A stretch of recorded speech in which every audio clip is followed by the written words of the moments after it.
Hi అండి, మీరందరూ బాగున్నారా? నేనైతే బాగున్నాను. ఈరోజు తందూరియా చికెన్ తయారు చేసే విధానం ఇప్పుడు వీడియోలో చూపిస్తాను. వీడియో చూద్దాం రండి.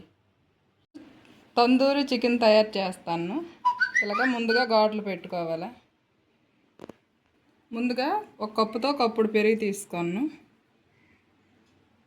ఇందులో కొంచెం సాల్ట్, గరం మసాలా, కారం, ఉప్పు, పసుపు, చాట్ మసాలా మొత్తం వేసి ఇందులో కలుపుకుంటాను.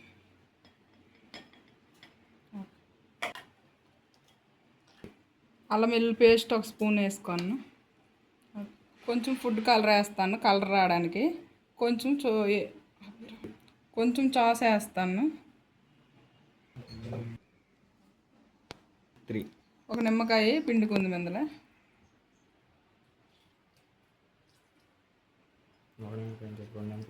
ఒక నిమ్మకాయ. ఇప్పుడు మొత్తం కలుపుకున్నదంతా ఇప్పుడు ఈ యొక్క చికెన్కి పట్టించింది.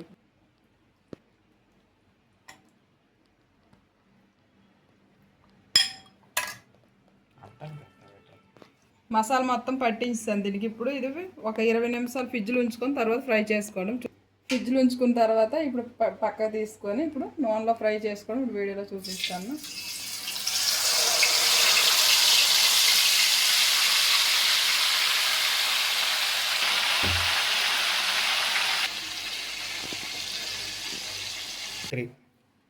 తందూరియా చికెన్ చూడండి ఎంత బాగా రెడీ అయిందో. మీరు కూడా ఇలా ట్రై చేయండి. నా వీడియో మీకు నచ్చితే లైక్ చేయండి, షేర్ చేయండి, సబ్స్క్రైబ్ చేయండి.